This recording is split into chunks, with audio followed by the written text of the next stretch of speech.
Bonjour, de passage à Brazzaville en provenance d'Accra au Ghana, nous recevons M. Hamzat Boukari Yabara, auteur de l'ouvrage Africa Unite, une histoire du panafricanisme, publié aux éditions La Découverte. Historien-chercheur, notre invité est docteur de l'école des hautes études en sciences sociales en France. Sommes-nous africains? Et qu'est-ce que l'Afrique? Je prends juste les deux passages de la quatrième de couverture de son ouvrage. Et avec lui, nous allons revisiter le concept du panafricanisme. A-t-il encore un sens en plein 21e siècle, lorsqu'on sait que c'est au 19e siècle que cette notion a pris sa source, notamment aux États-Unis d'Amérique. Voilà. Donc là, nous allons le recevoir. C'est un spécialiste en la matière. Il va très brièvement se présenter et nous dire qu'est-ce qu'il fait ici à Brazzaville.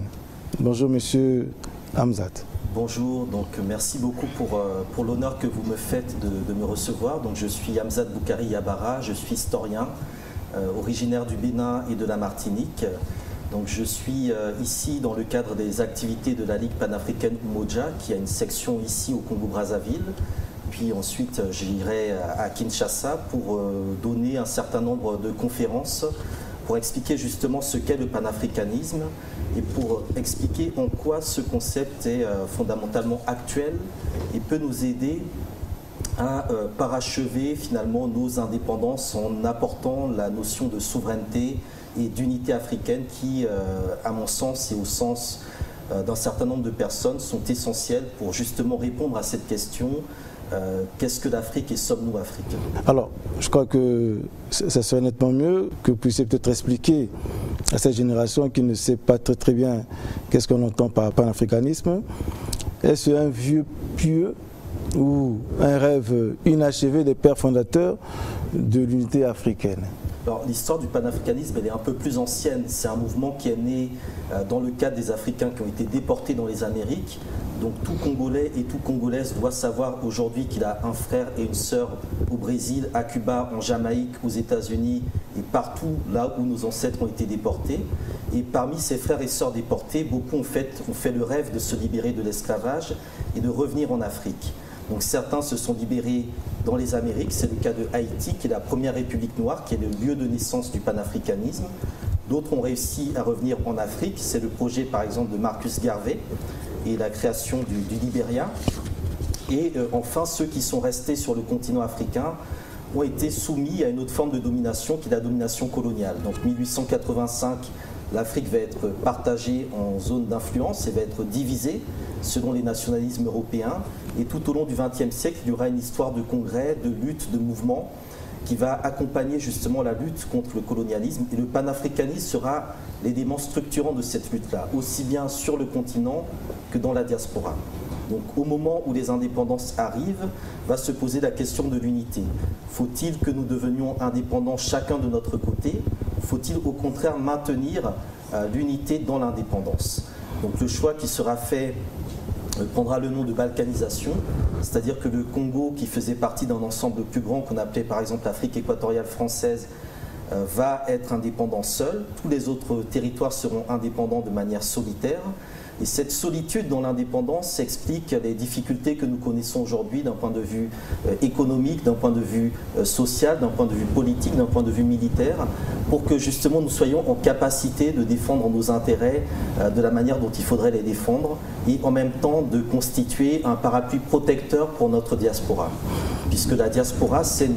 La diaspora congolaise, c'est le Congo. Donc il faut que cette diaspora, partout où elle est dans le monde, puisse se revendiquer d'une Afrique forte, puissante et unie. Et donc le projet panafricaniste va être élaboré de manière assez intelligente par le premier président du Ghana, donc qui s'appelait Kwame Nkrumah, qui va développer le concept des États-Unis d'Afrique en disant que les États africains doivent mettre en commun leur monnaie, leur diplomatie, leur défense et leur projet d'industrialisation. Donc la monnaie, c'est mettre en place une banque centrale continentale avec une monnaie commune qui permettrait en fait de favoriser les échanges à l'intérieur du continent africain et de lutter contre les puissances financières que sont notamment les multinationales, qui étaient déjà dès l'indépendance plus puissantes que nos États qui devenaient indépendants. La question militaire, c'est tout simplement la sécurité du continent africain. Aujourd'hui, nous voyons dans ce XXIe siècle que la plus grande actualité est celle du terrorisme. On vient de le voir par exemple au Burkina Faso. Si le Burkina Faso était dans un ensemble continental, il ne connaîtrait pas ce qu'il connaît actuellement. Je ne vais pas vous interrompre, mais je voulais quand même insister sur un élément que vous venez de dire. Ce panafricanisme voulait qu'il y ait une espèce d'intégration. Alors aujourd'hui, il y a eu une monnaie qui est une monnaie entre guillemets commune, le franc CFA, qui devait peut-être unir certains pays de la CEMAC ou de la CEDEAO. Mais on voit en même temps vos amis, qui sont des panafricanistes, s'opposer à cette monnaie, alors que une monnaie commune serait quand même un élément intégrateur. Il n'y a pas une contradiction entre les visées que vous avez et l'activisme de vos amis. Il n'y a pas du tout de contradiction. D'une part, la question monétaire est une question de souveraineté qui est liée au commerce extérieur. Le problème du franc CFA, c'est qu'il n'est pas une monnaie commune. Il est une monnaie qui remonte à Paris et qui redescend sur le continent africain. Le franc CFA de la CEDEAO et de la CEMAC ne sont pas interchangeables, par exemple. Donc ça, c'est une anomalie totale. Les notions même d'UMOA et de CEMAC n'ont pas de sens en tant que telles, n'ont pas de viabilité économique. D'autre part, cette monnaie qui est soi-disant commune, qui devait favoriser l'intégration, n'empêche pas le fait que dans les zones concernées, nous sommes à moins de 12% de commerce entre les pays frontaliers. Donc ça montre bien que cette monnaie ne remplit pas du tout sa mission d'intégration économique et monétaire. C'est une monnaie, par ailleurs, dont on ne contrôle pas la politique. Donc les pays qui sont dans la zone franc CFA n'ont pas de politique monétaire, donc ne peuvent pas jouer notamment sur l'inflation. On nous demande de rester à un taux d'inflation de 2%, qui est un taux fixé en fait par la Banque centrale européenne, qui n'a aucun sens dans la situation économique des pays africains. D'autre part, la locomotive du continent africain, c'est le Nigeria. Et le Nigeria n'utilise pas le franc CFA. Donc il serait beaucoup plus pertinent que des pays comme le Cameroun, le Bénin, le Tchad et d'autres pays utilisent plutôt la monnaie du Nigeria, qui est justement la locomotive de cette Afrique de l'Ouest et de cette Afrique continentale.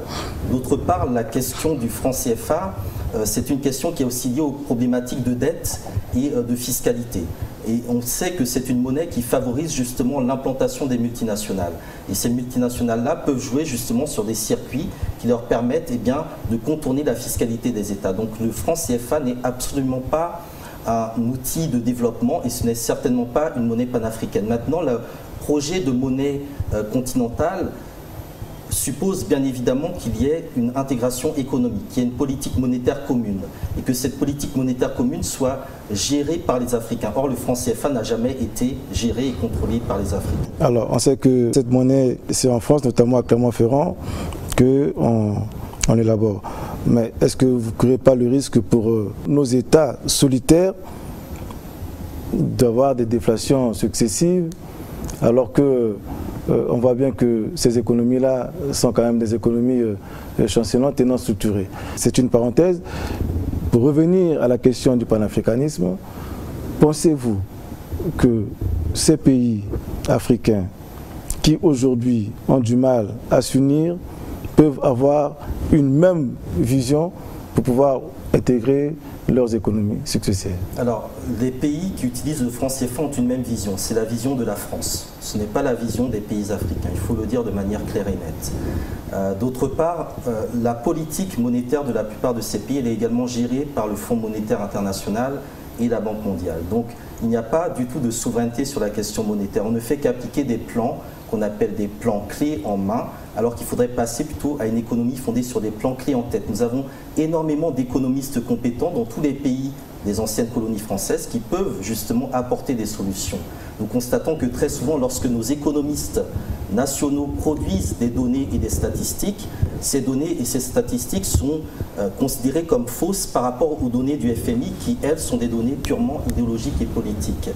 D'autre part, les politiques d'ajustement structurel mises en place depuis les années 90 n'ont pas apporté le fameux développement, la fameuse prospérité. Donc à un moment, il faut bien voir que les difficultés dans lesquelles nous sommes ne sont pas le résultat d'un projet panafricain, mais d'un projet qui justement a nié le panafricanisme. Donc soit on continue dans quelque chose qui ne fonctionne pas, soit on tente autre chose en sachant qu'il y aura bien évidemment des difficultés.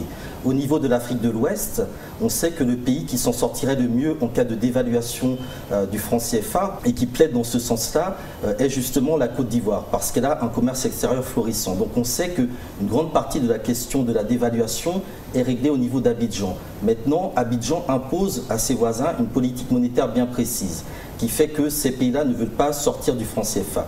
Donc il y a ensuite un enjeu politique à avoir. Lorsque un président s'exprime au nom du franc CFA, il n'a pas une analyse économique de la situation, il a une analyse politique. Donc nous pensons que nous pouvons renverser justement ce lien entre l'économique et le politique pour que ce soit le politique qui dirige l'économique. Donc cela passe par une prise de responsabilité de nos économies, par une intégration de nos entreprises, de nos industries et par une complémentarité aussi de notre secteur agricole. Et je pense que cette question de l'agriculture est fondamentale parce que c'est par l'agriculture que l'on peut se développer. Alors, je vais profiter de votre passage ici et de la liberté de temps que vous avez, puisque vous êtes chercheur, vous n'êtes pas congolais, peut-être de vous interpeller, puisque vous venez de parler des relations de nos États avec les Fonds monétaires internationaux de la Banque mondiale. Il y a moins de 48 heures, le chef de l'État congolais venait de faire un discours sur l'état de la nation en disant qu'ils vont dans les jours à venir peut-être signer avec le Fonds monétaire international. Et vous venez de dire qu'aucun pays ne s'est développé avec les politiques mises en place par le Fonds monétaire international. Est-ce que vous comprenez cette vision et comment l'analysez-vous? Ça serait la parenthèse et puis après nous reviendrons sur les questions de fond. Alors, le Fonds monétaire international ne travaille principalement que sur l'Afrique. Ils sont absents dans la plupart du reste du monde. Leur cheval de bataille, c'est vraiment l'Afrique. Et on constate qu'ils sont présents depuis avant même nos indépendances, puisque les institutions de Bretton Woods ont été créées en 1944 et que le franc CFA a été inscrit justement dans ce système monétaire international par la France en 1945. Donc c'est une monnaie qui n'est pas du tout contrôlée par nos États, puisqu'elle préexistait la naissance juridique même de nos États. D'autre part, les politiques du Fonds monétaire international sont des politiques dites macroéconomiques d'ajustement structurel qui visent à déresponsabiliser l'État vis-à-vis d'un certain nombre de secteurs, à le désengager pour permettre ce qu'on appelle l'intrusion du néolibéralisme, c'est-à-dire des éléments qui donnent une impression de prospérité à travers des chiffres de croissance, mais une croissance qui ne correspond pas à un développement auto-centré de nos États africains, qui ne correspond pas à une redistribution de la ressource de nos pays africains, qui ne correspond pas également à une position de souveraineté vis-à-vis de nos ressources naturelles qui nous permettrait d'être beaucoup plus présents justement sur le marché, le commerce international. Le continent africain, ce n'est que 2% du commerce mondial, alors qu'on sait que nous avons les plus grandes richesses, nous allons être démographiquement les plus nombreux. Donc il y a quelque chose qui fondamentalement ne va pas.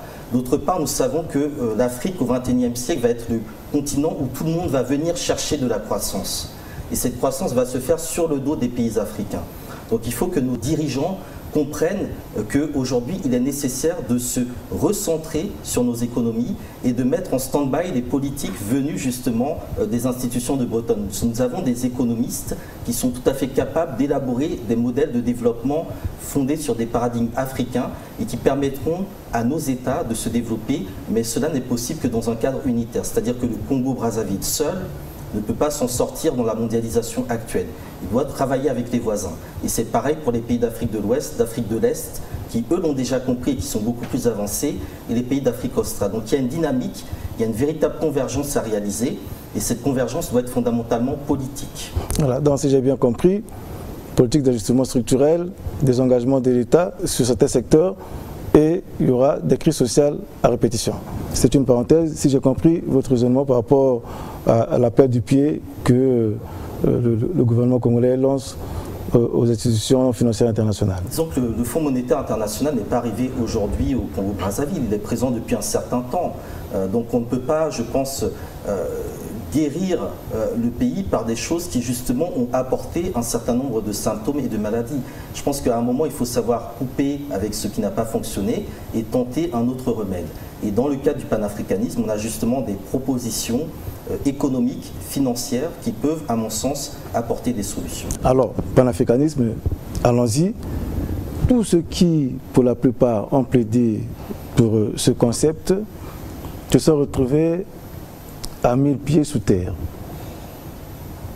Est-ce que ce n'est pas une question qui est liée à la relation entre les États africains avec les anciennes puissances coloniales, ou c'est le fait des égoïsmes de nos dirigeants qui pensent qu'aujourd'hui, il vaut mieux être solitaire qu'être unis. Alors, il faut savoir qui les a mis sous terre. Je pense que c'est très important. Mouammar Kadhafi, tant qu'il était dans un projet dit néolibéral, qu'il se réintégrait dans la communauté internationale, n'avait pas de problème. Puis quand il a commencé à mettre en avant des projets panafricanistes, on a commencé à l'attaquer, c'est-à-dire qu'on a commencé par le restéréotyper, puis ensuite on a déclaré la guerre à la Libye de manière totalement illégale du point de vue du droit international même.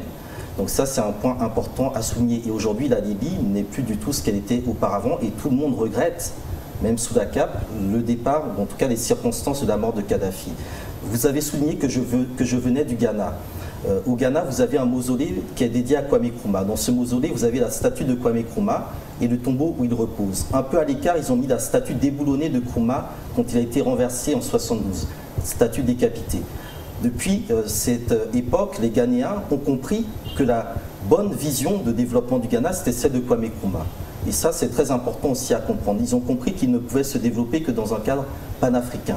Certes, il y a eu une période néolibérale, mais ils ont compris que cette notion d'unité africaine, elle est fondamentale à intégrer dans le projet politique. Donc il faut toujours se demander pourquoi justement ces dirigeants qui défendaient le panafricanisme ont été éliminés par la force, n'ont jamais été éliminés de manière entre guillemets démocratique. Et pourtant, c'est eux qu'on traite souvent de dictateurs, alors qu'ils sont souvent arrivés au pouvoir de manière légitime et illégale. On peut citer le cas de Patrice Lumumba, qui a été élu au poste qu'il a occupé. Ensuite, quand vous regardez l'histoire du continent africain, vous constatez que tous les grands hommes et les grandes femmes qui ont fait l'histoire et la fierté de l'Afrique ont tous été panafricanistes.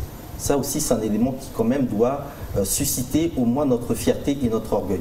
Il n'y a pas d'idéologie autre que le panafricanisme qui ait été aussi en capacité de défendre les intérêts africains. Donc c'est normal que les Européens, les Américains ou d'autres ont envie d'écarter les leaders panafricains quand ils voient que cela ne va pas dans les intérêts des intérêts européens en Afrique, qui sont bien souvent contradictoires avec ceux des Africains sur leur propre sol. Je crois qu'il y a une génération aujourd'hui des années 80 qui ne connaissent pas grand-chose du panafricanisme.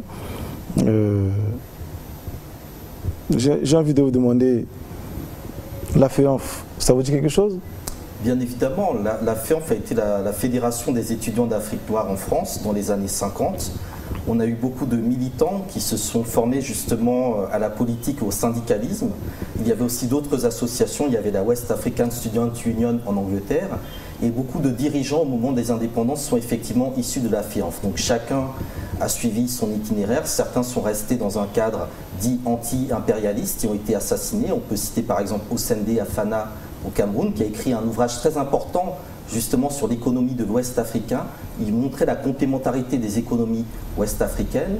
On peut citer d'autres personnages qui ont eu des destins assez paradoxaux, comme Alpha Condé, qui est actuellement président de la Guinée et président en exercice justement de l'Union africaine.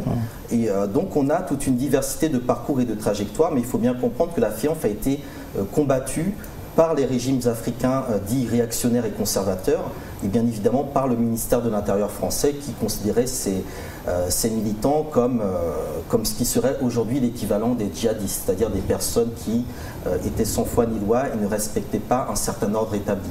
Mais la FEANF est une expérience, je pense, très importante qu'il faudrait aujourd'hui réactiver parce que c'est dans les milieux étudiants que se forge justement la conscience politique et aussi la conscience d'appartenir à un ensemble commun.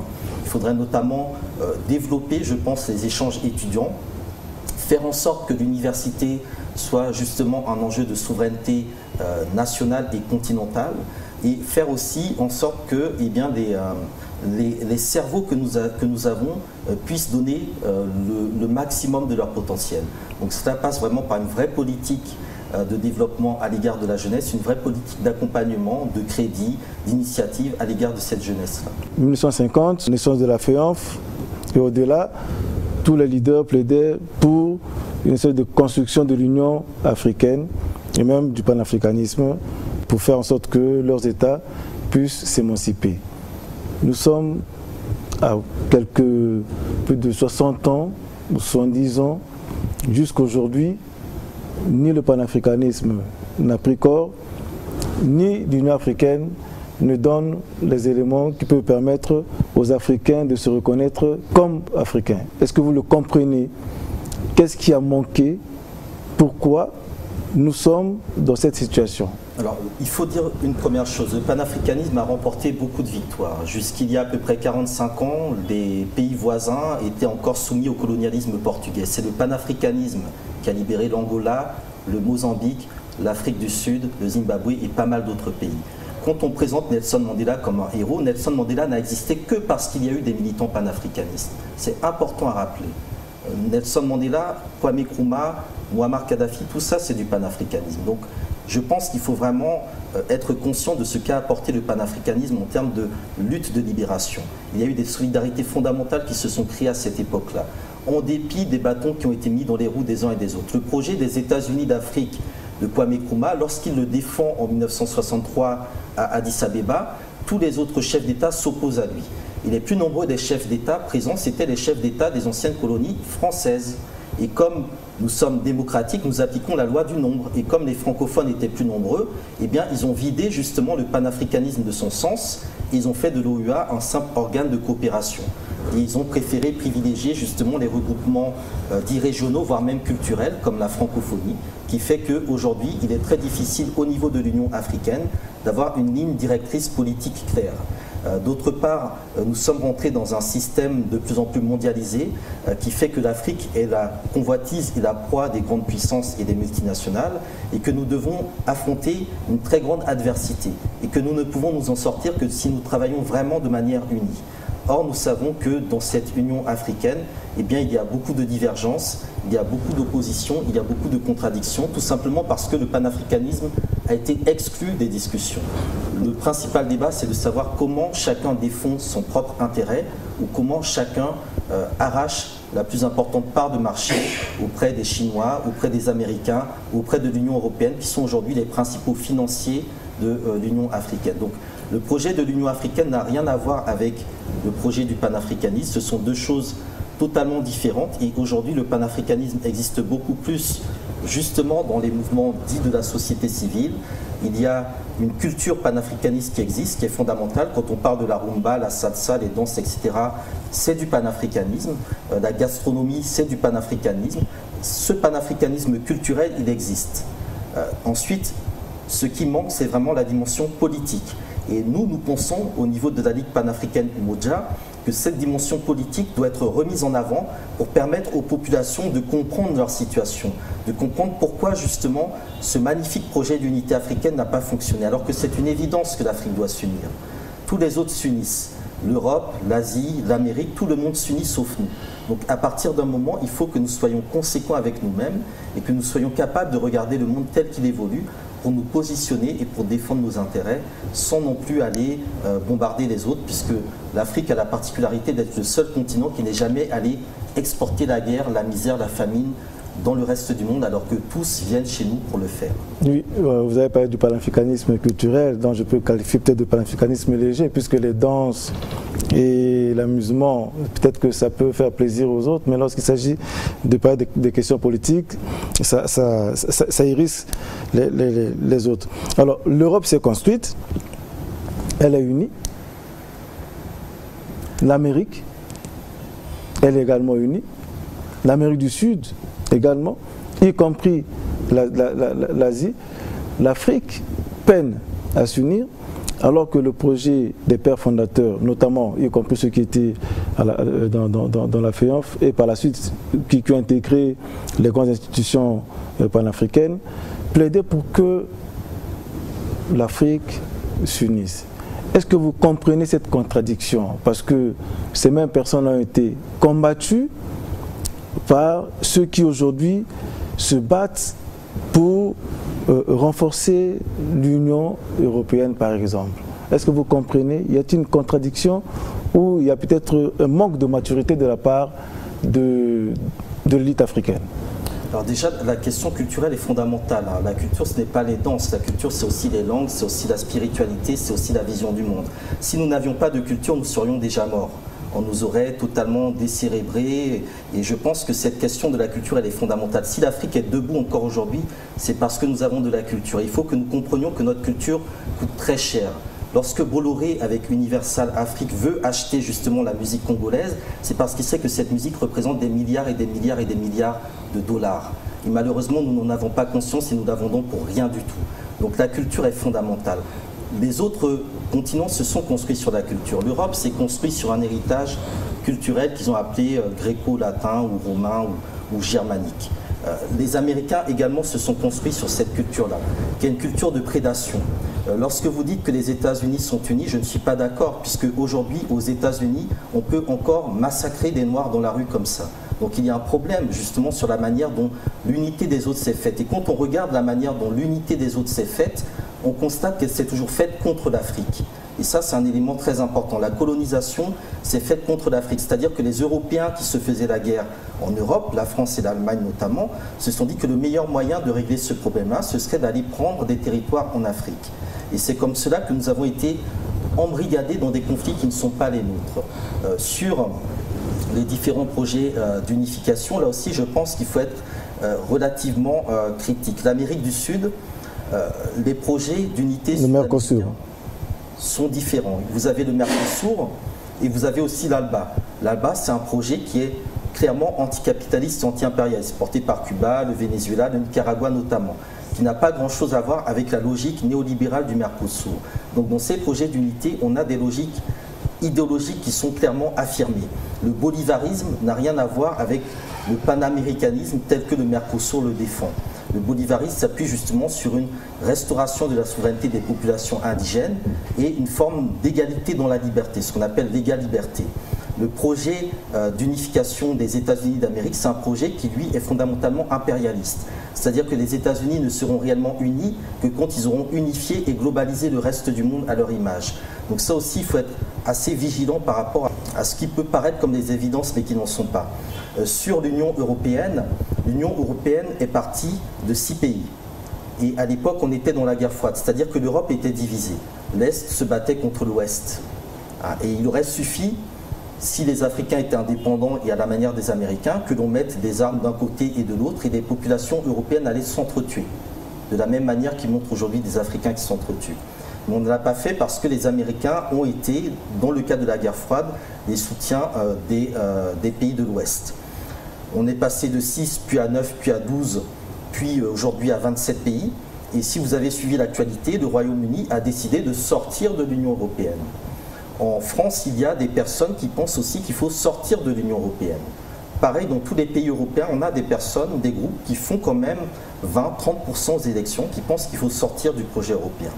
Donc ça aussi, ça doit nous alerter sur l'idée que l'Union africaine devrait être le copier-coller de l'Union européenne. Il y a beaucoup de choses dans l'Union européenne qui ne vont pas, et il y en a d'autres qui sont intéressantes. Donc quand on doit copier, copions au moins de manière intelligente. Le projet de circulation des étudiants qu'on voit en Europe, Erasmus, c'est une évidence qu'il faut le mettre en Afrique. On n'a pas besoin de copier les Européens pour le faire.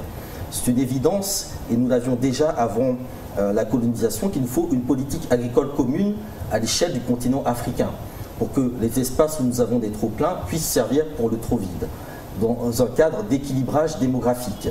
Ensuite, cette politique agricole commune doit faire en sorte que des puissances extérieures au continent africain arrêtent d'acheter nos meilleures terres pour produire la nourriture qui ira ensuite nourrir des populations non africaines et laisser les populations africaines dans la misère. Ensuite, il faut également penser le projet industriel. Dans le bassin du Congo et également au niveau du bassin du fleuve Niger, qui ont été les deux points de discussion au moment de la conférence de Berlin, qui a divisé l'Afrique en zones d'influence, Cheikh Anta Diop a montré dès 1960, dans les fondements d'un État fédéral d'Afrique noire, les fondements économiques et culturels d'un État fédéral d'Afrique noire, que dans ces deux zones, on peut créer des industries, on peut créer toutes les industries possibles. Nous pouvons avoir un Airbus africain de la même manière que l'Europe a construit Airbus et Ariane, son projet spatial. Au niveau du Congo, où nous sommes au niveau de l'équateur, c'est-à-dire qu'à partir d'ici, on peut construire des lanceurs de fusées pour mettre en place des satellites, pour acquérir notre autonomie du point de vue de la communication et de la télécommunication, pour faire que DRTV, par exemple, puisse rayonner dans le monde entier. C'est possible. Mais pour cela, il faut qu'il y ait de la volonté politique. Donc, on peut effectivement critiquer tel ou tel régime, mais quand on constate ce que des pays, par exemple en Asie, ont fait, ce sont des pays qui étaient au même niveau que le Congo ou la Côte d'Ivoire en 60, mais qui ont été ensuite menés dans une forme de développement, mais sous une forme dictatoriale. Et cette forme dictatoriale et autoritaire n'a pas empêché la construction d'une forme de développement. Donc même cela, nous ne sommes pas capables de le faire au niveau du continent africain, parce que nos élites sont siphonnées sur le modèle occidental. Nous pensons que toutes les solutions doivent venir de l'Occident, qu'on ne peut pas se réunir entre nous pour examiner nos problèmes et déterminer comment nous devons nous en sortir. Alors, on va justement vers la fin de notre entretien. Je voulais vous poser juste une question. Avez-vous une idée sur un projet panafricaniste, fédérateur, intégrateur? Si on a parlé du franc CFA, ce n'est pas un projet panafricain. Air Afrique, ça vous dit quelque chose? Quand vous êtes arrivé ici, avez-vous eu droit à un visa ou bien vous êtes venu directement, vous êtes sorti à Maya sans problème du Ghana? Alors, je vais vous dire les choses honnêtement. Je voyage avec un passeport béninois, CEDEAO. Donc, dans le cas de la CEDEAO, nous avons une liberté de circulation. Sauf qu'il se trouve qu'aux différentes frontières, il y a quand même du racket. C'est-à-dire que la loi nous autorise à circuler librement. Mais quand on ne connaît pas la loi, on est parfois intimidé par les autorités qui savent que cela représente aussi des rentrées d'argent. Donc il faut aussi qu'il y ait une responsabilisation à ce niveau-là. D'autre part, quand je suis arrivé ici donc à Maya, ou quand j'ai quitté le Ghana, les Ghanéens ne savaient pas que, en tant que citoyen béninois, je peux rentrer au Congo-Brazzaville sans visa. Et ils ne voulaient pas me laisser embarquer. Ils me disaient non, vous avez besoin d'un visa. Parce que eux, dans leur imaginaire, la CEDEAO, la CEMAC, c'est deux choses différentes. Sauf qu'il y a aussi des accords bilatéraux entre les différents pays. Et donc j'ai dû insister. Et ils m'ont même menacé, vous allez voir, vous aurez des problèmes. Et quand je suis arrivé à Maya, j'ai été accueilli de manière tout à fait chaleureuse. J'ai eu un accueil privé. Il n'y avait pas beaucoup de personnes dans l'avion. Et j'ai passé la douane sans aucune difficulté. Je l'ai passé de manière totalement naturelle, comme si je rentrais à la maison. Et en tant que militant panafricaniste, je considère que le Congo, même si je n'ai pas la nationalité, fait partie de ma maison, c'est chez moi, je suis chez moi ici. Et je pense que cette notion de la citoyenneté continentale, la citoyenneté panafricaine est très importante. L'an dernier, à Kigali, on a lancé le projet de passeport continental. Je pense que ce projet de passeport continental, il ne faut pas le réserver à l'élite, aux chefs d'État, aux ministres, etc. Il faut le réserver à la jeunesse qui circule. Les artistes, donc ceux qui dansent, comme vous dites, mais qui sont beaucoup plus importants que vous ne le croyez pour l'intégration. Les entrepreneurs qui font vivre l'Afrique d'un point de vue économique en utilisant justement les infrastructures qui remplissent nos Kenya Airways et autres, qui permettent donc à ces compagnies aériennes de prospérer. Et Ethiopian est une des meilleures compagnies aériennes du monde. Ethiopian est même mieux cotée que Air France. Ethiopian a connu beaucoup moins de soucis que Air France. Mais ça, on ne le dit pas assez. Donc il faut le dire, il faut valoriser nos modèles de réussite et nos modèles d'excellence et il faut les développer. Donc cette question de la citoyenneté doit aussi permettre à la diaspora de pouvoir revenir plus facilement sur le continent africain. Parce que la diaspora, ce sont eux qui investissent le plus sur le continent. L'investissement de la diaspora est supérieur à l'investissement de l'Agence française pour le développement, de la Banque mondiale, du FMI et autres. Donc il faut que nos autorités comprennent que cette diaspora-là, elle est très importante justement pour mettre en place un véritable développement du continent africain. Mais pour qu'ils le comprennent, eh bien, il faut qu'il y ait une représentation politique. Donc il faut qu'il y ait un cadre juridique dans lequel nous pouvons discuter d'égal à égal. Et pour mettre en place ce cadre-là, eh bien, il faut repolitiser le panafricanisme. Dans le cadre de la Ligue panafricaine Umoja, nous créons des sections territoriales dans les différents territoires du continent africain et dans la diaspora. Guadeloupe, Martinique, Jamaïque et autres, également en Europe et en Asie. Et nous pensons qu'à partir de là, nous devons revaloriser le panafricanisme, mais pas le panafricanisme des réseaux sociaux, des gens qui insultent les chefs d'État africains, etc. Nous, ce n'est pas notre souci. On est au-dessus de ça. On a un objectif clair qui est aller vers les États-Unis d'Afrique.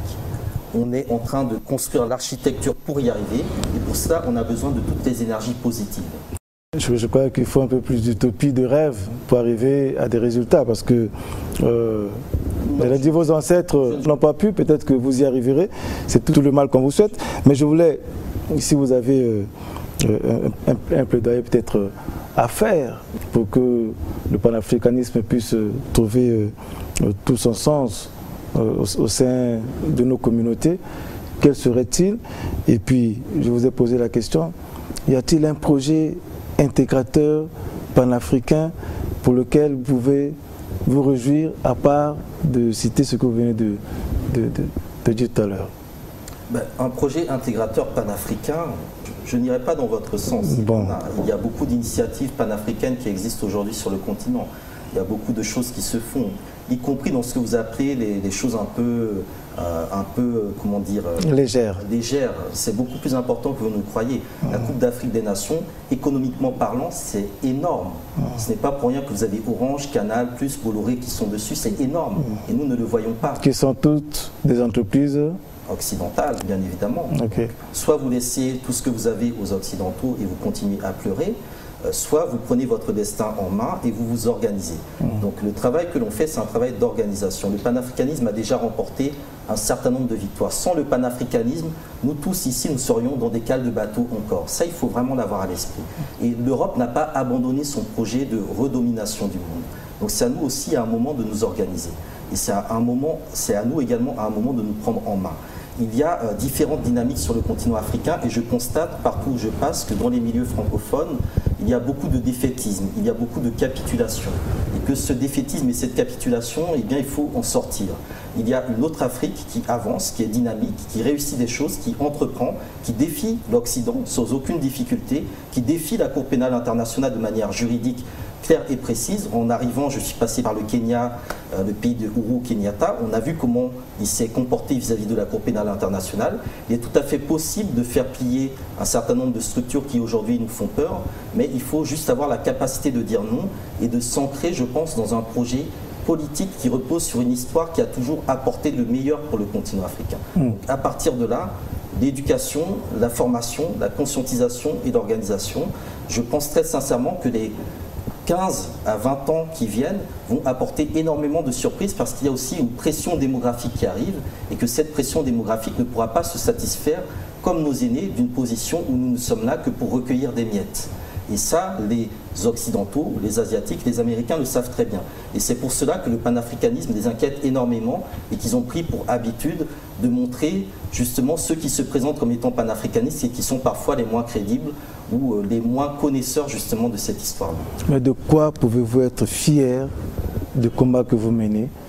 Et quel est le bilan du panafricanisme aujourd'hui de quoi? Je vais vous dire une chose. En Afrique et dans le monde entier, il y a des millions et des millions et des millions de personnes qui sont fiers d'être africains et africaines. Rien que ça, c'est déjà une victoire du panafricanisme. Maintenant, on sait que tous les Africains du continent ne voudront pas être panafricanistes. Certains voudront continuer à travailler avec la France, pour la Chine, pour les États-Unis, etc. Mais nous voulons que ceux qui ne veulent plus rester dans ce système-là trouvent justement une autre possibilité d'expression. Et qu'ensuite on puisse comparer entre ceux qui ont choisi de rester dans ce système-là et ceux qui ont choisi de faire autre chose. Et je pense que la comparaison sera sans appel, puisque bien évidemment, la souveraineté, ou tout ce qu'on appelle émergence, ne peut passer que par le panafricanisme. Alors, je crois que c'est votre conclusion. Nous arrivons quasiment au terme de cette émission. Je voudrais présenter votre ouvrage, celui que vous avez produit, c'est Africa Unite, une histoire du panafricanisme. Voilà. Pour préparer cet entretien, j'ai eu recours à ma bibliothèque privée, comme on dit, de cet ouvrage, La Féanf, les grandes heures du mouvement syndicat étudiant noir, voilà, de Charles Diane. Et le père, on va dire que le rêve brisé de l'unité africaine, le livre de Nkrumah et le rêve de l'unité africaine, voilà, de l'enseigné Kaba. Ces ouvrages m'ont permis de préparer cette émission. Je voudrais remercier M. Hamzat Boukari Yabara, qui est historien-chercheur, docteur à l'école des hautes études en sciences sociales à Paris, qui nous a fait cet honneur de venir nous rendre visite. Est-ce que vous savez que pour aller à Libreville, il faut un visa? Et nous sommes à 2 heures. Et Pourtant, le Congo, le Tchad, la Guinée équatoriale, le Gabon, le Cameroun font partie de la CEMAC. Et le Tchad vient de prendre une circulaire comme quoi aujourd'hui les gens peuvent circuler librement, mais ailleurs ce n'est pas le cas. Oui, vous comprenez? Oui, parce qu'il y a des dirigeants qui sont devenus indépendants à contre-cœur, qui ne voulaient pas de l'indépendance. Le Gabon voulait être un département français, comme la Côte d'Ivoire voulait aussi être un département français, avoir le statut de la Martinique, de la Guyane, de la Guadeloupe, qui sont des départements français. Et l'indépendance a été imposée à des hommes qui ne voulaient pas de l'indépendance, en éliminant physiquement, je dis bien physiquement, tous ceux qui justement voulaient cette indépendance pour construire un autre projet. Donc si on avait choisi cette autre route, cette autre voie, nous n'en serions pas là aujourd'hui. Aujourd'hui, nous avons des micro-États qui n'ont aucune viabilité, qui ne sont ni viables ni vivables d'un point de vue culturel, puisque ce sont les mêmes peuples qui gravitent dans tout cet espace-là, mais qui sont confrontés à des lois qui n'ont aucun sens dans un 21e siècle qui vit de la mondialisation, où tout circule, soit de manière matérielle, soit de manière immatérielle. Et le projet du panafricanisme, c'est aussi un projet de circulation qui se heurte à beaucoup de difficultés, mais que nous arrivons à surmonter avec beaucoup de force dans le cadre de la recherche, mais aussi dans le cadre donc, des activités politiques. En tant que secrétaire général de la Ligue panafricaine Moudja, nous arrivons à faire circuler beaucoup de personnes du continent et de la diaspora sur le continent, et c'est une grande fierté quand nous arrivons à nous réunir entre nous, parce que nous montrons justement que ces lois-là, eh bien, il faut les changer de la manière la plus radicale possible, tout en sachant que bien souvent, des Occidentaux, des personnes avec des passeports occidentaux circulent beaucoup plus facilement en Afrique que des Africains eux-mêmes. Donc, même sur notre propre continent, nous ne sommes pas libres de nous déplacer comme nous le voulons. Ouais, un dernier conseil. De quoi doivent avoir peur nos dirigeants africains? De plaider pour l'unité africaine réelle ou de défendre leurs micro-États à cause de leurs intérêts propres?